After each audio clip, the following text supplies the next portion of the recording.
Queridos irmãos, queridas irmãs, então esse vídeo é de número 423.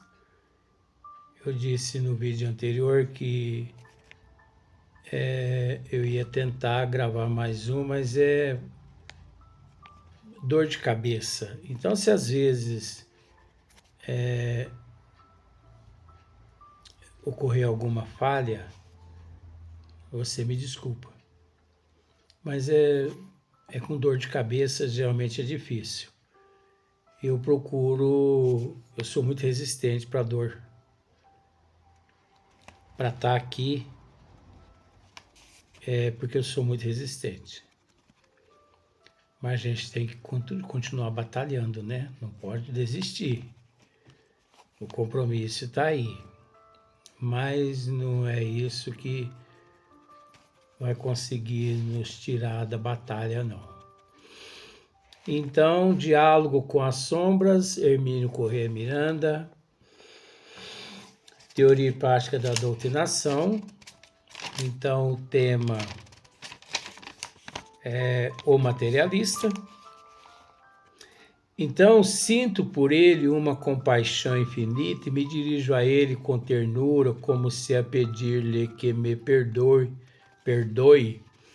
por não ter notado isso antes. Quer dizer, Hermínio Miranda não havia notado, né, essa deficiência visual neste espírito. Pergunto se permite que tentemos curá-lo e ele recusa energicamente. É um direito do espírito, né? A essa altura, não consegue mais evitar que a música domine todo o seu ser. Fala sobre acordes que lhe causam verdadeiros choques. A crise aprofunda-se e ele ouve agora irresistivelmente a música sublime de um organista incomparável. Tenta desesperadamente fugir dela. Tapa os ouvidos. Bate com os cotovelos na mesa. Cantarola uma canção e diz a si mesmo: reaja, frouxo. Ele mesmo dizendo para ele: reaja, frouxo. Não se entrega. Imagine só para você ver que sofrimento. Que tortura. Né? Reaja, frouxo. Não ceda. Né? Isso é o que estou dizendo aqui, porque ele disse aqui. E diz a si mesmo: reaja, frouxo. Frouxo. Reaja. Como se diz assim, não se entrega. Você está quase se entregando a esses seres. Você não percebe do teu lado os teus subordinados? Você vai traí-los agora? Que isso? Reaja, frouxo. Mas a torrente daquela música divina que ele tem o privilégio de ouvir arrasta-o irresistivelmente. Segundo me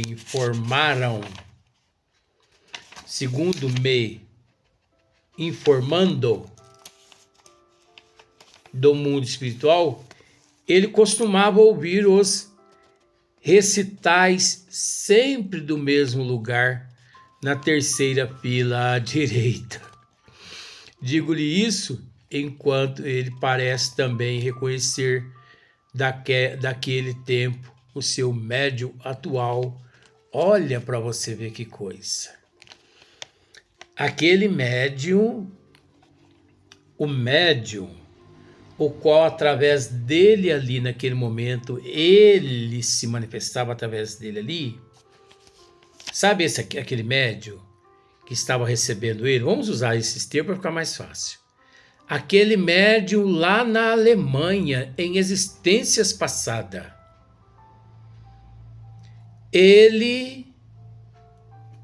esse médium, ele trabalhava numa catedral, numa igreja, né? E lá nessa catedral, nessa igreja, ele fazia uso do piano, Deixa eu ver se eu acho aqui. Tem o termo aqui. Fala sobre acordes que causam verdadeiros choques. Então, organista, né? Então, esse médium atual, lá na Alemanha, ele era responsável aqueles órgãos que tem nas igrejas. Porque tem muitas igrejas, principalmente aquelas igrejas antigas, que ainda tem aqueles órgãos maravilhosos. Eu gosto daqueles órgãos lá, né?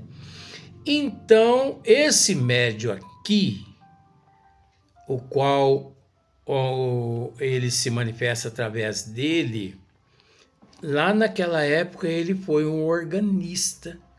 Organista é aquele que toca o órgão, né?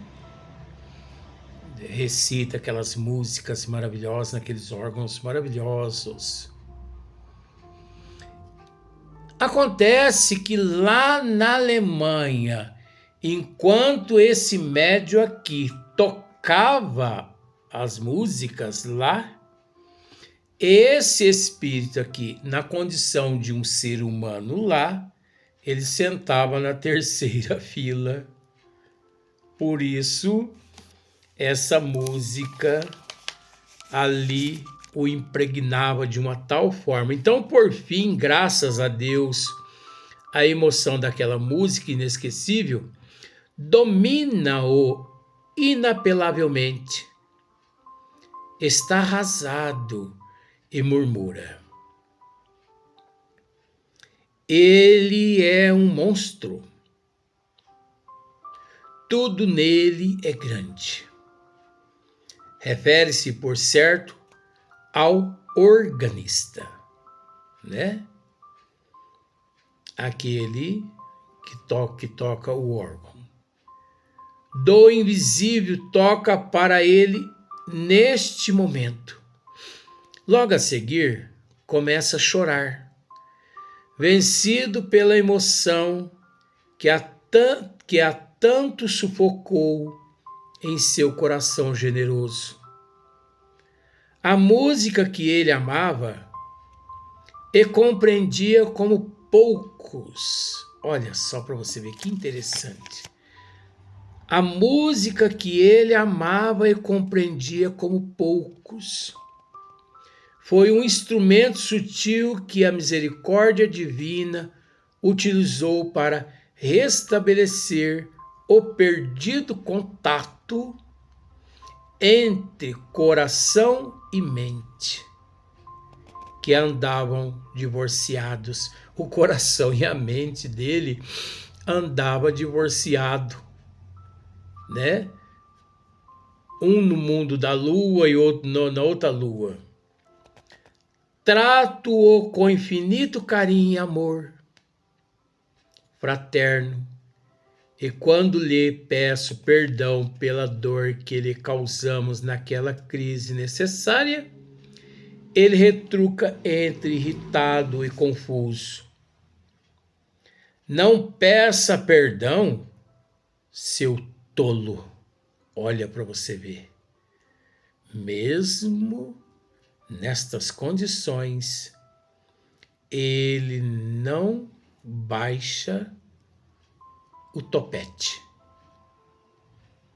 Mesmo em meio a esse sofrimento de recordações, de reconciliação, a mente com o coração com a mente, mesmo em meio a essa reconciliação dele com o passado, ele não baixa o topete. Em seguida, parte, ainda em pranto e com a visão recuperada. Olha só para você ver. Quer dizer, ele mesmo naquele divórcio entre mente e coração, ele permitia a cegueira. Porque é preciso entender uma coisa. Quantos milhões de pessoas que possuem as vistas ótimas, que vão ao oftalmo, e o oftalmo diz assim: as tuas vistas estão ótimas, mas que lá fora do consultório, são cegos de sentimentos, de solidariedade, de amor, de consideração uns para com os outros. Quantas pessoas são cegas perante a dificuldade das outras pessoas? As pessoas até batem os olhos naqueles necessitados e dizem assim: não é problema meu. São cegos de sentimento. São cegos de benevolência, de indulgência. Nós não podemos permitir que esses sentimentos negativos invadam o nosso eu, ao ponto de fazer com que percamos a oportunidade de evoluir. Não podemos permitir. Quantas pessoas são surdas, mesmo tendo a audição perfeita. Surdas porque não sabem ouvir as outras pessoas. Quantos milhões de pessoas, às vezes, no mundo das drogas se encontram?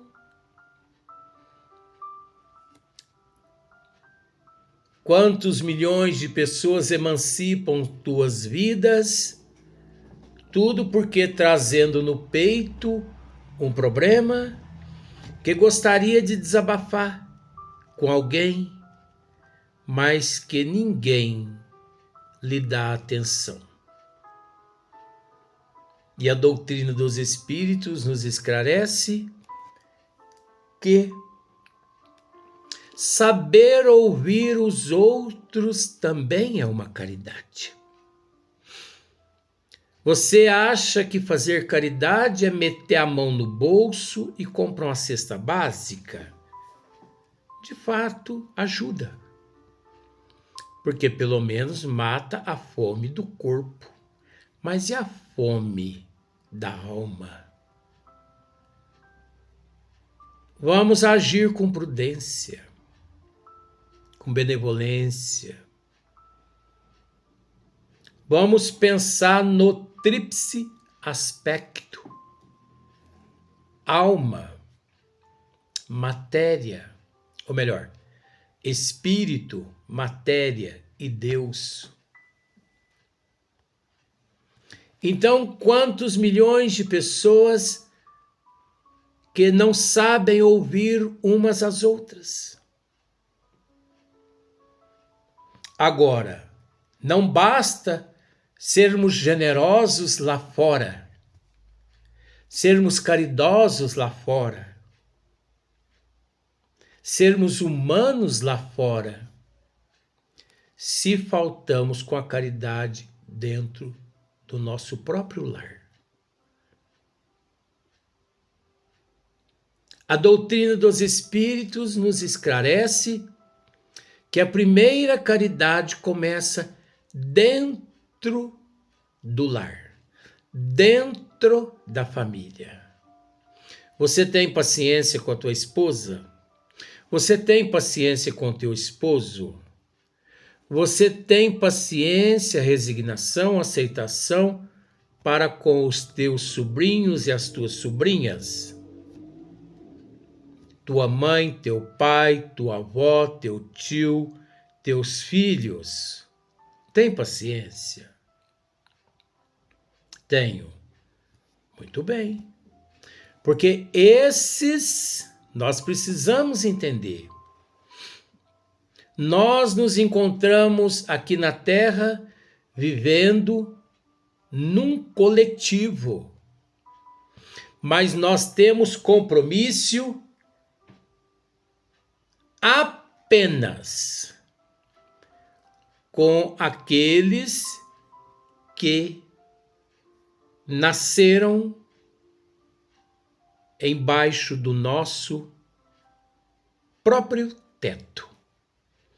Você não tem compromisso com mais ninguém a não ser com esses que estão embaixo do teu teto.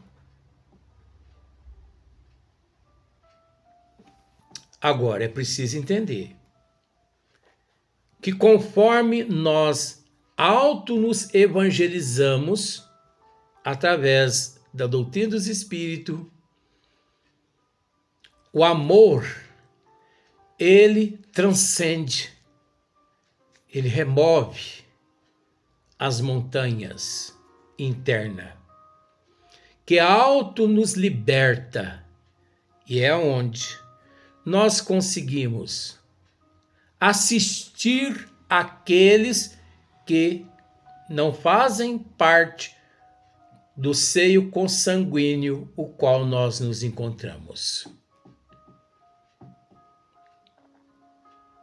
Mas até que nos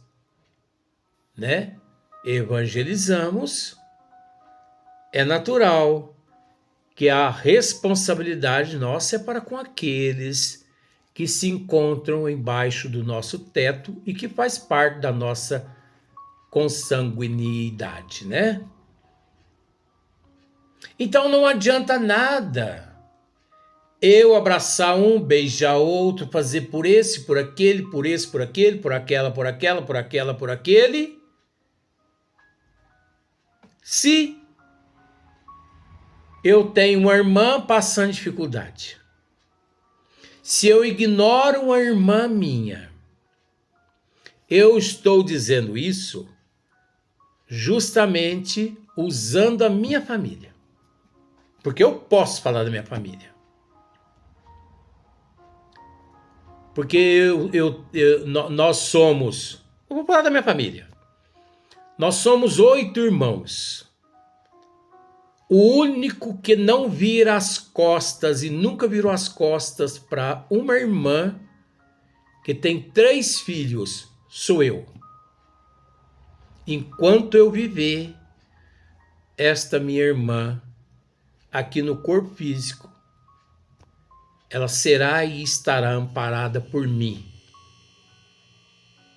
Porque pode acontecer de tudo, mas nunca lhe faltará amparo físico e moral. Porque eu seguro a barra por ela. Porque eu a conheço. E outra, eu procuro, eu me esforço para ser representante de Jesus, para ser espírita. E o mais interessante é que muitas pessoas da minha família se dizem espírita. E por conta desses outros meus familiares, essa minha irmã hoje estaria na rua. Ué, espírita expulsando irmãos de dentro do seio da família? quem somos nós para julgar uns aos outros? Jesus nos disse: aqueles que estiver sem nenhum pecado, atira a primeira pedra.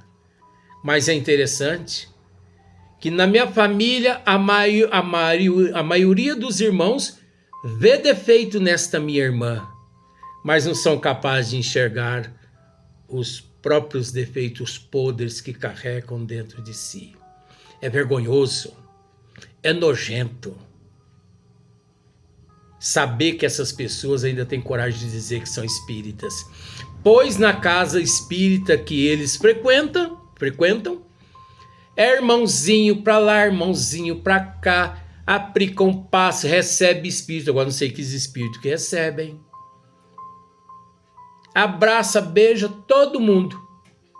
E a minha irmã, necessitada, carente, porque a minha irmã é um espírito muito evoluído, muito necessitado, carente, comprometido com outros espíritos, por isso necessita de ajuda demais. Essa minha irmã, ela é escorraçada praticamente por todo mundo. É assim que está vivendo a humanidade. É dessa forma hoje, lamentavelmente. Então o que adianta? Beijinho daqui, beijinho dali, se dá bem com um, se dá bem com outro, se expulsa uma irmã consanguínea do seio da família. Isso não é caridade. Então não devemos perder essa oportunidade de nos redimirmos uns para com os outros. Deus é tão misericordioso que, mesmo nós não tendo por conta própria condições de estar aqui por conta própria nossa, para quitar os nossos débitos do passado, Ele nos sustenta com teu amor, com tua energia. Então esse é um recado para minha irmã, que enquanto eu estiver no corpo físico, minha irmã, conte comigo. E depois que eu retornar à pátria espiritual também, conte comigo, porque eu nunca hei de te desamparar, mesmo estando do lado de lá. Pode ter certeza disso. E tenha paciência, minha irmã. Tudo passa. Eu achava que eu não ia chegar aos 55 anos. E eu cheguei. E se eu cheguei, você também chega. É só você erguer a fronte, arregaçar as mangas e não desanimar. E quando te importunarem, pense: Deus sabendo é o que importa. Deus sabendo é o que importa. E meu irmão, onde estiver, sabendo também é o que importa. Porque pode ter certeza de que eu não vou te desamparar. Porque esse é um dever nosso, cuidar uns dos outros aqui na Terra. Não importa estando aqui ou estando do lado de lá.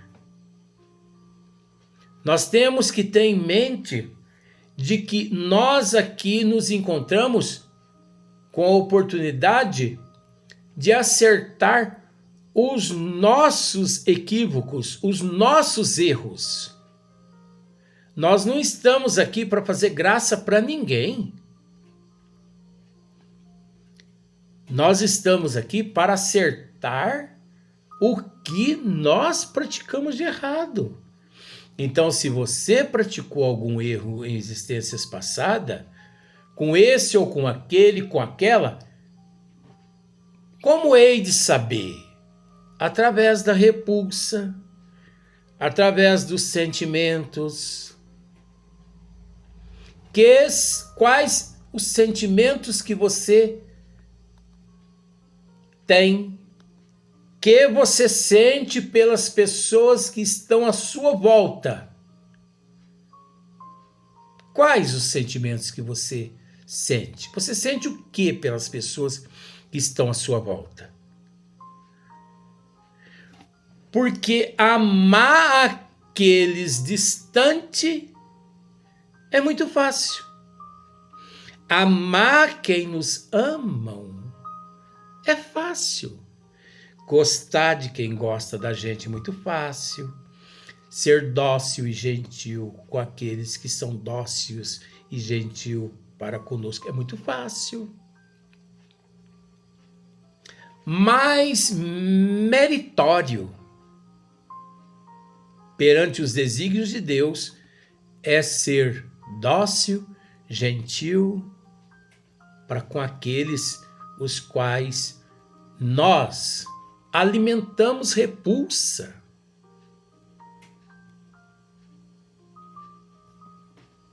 E se sabemos disso, a doutrina nos orienta.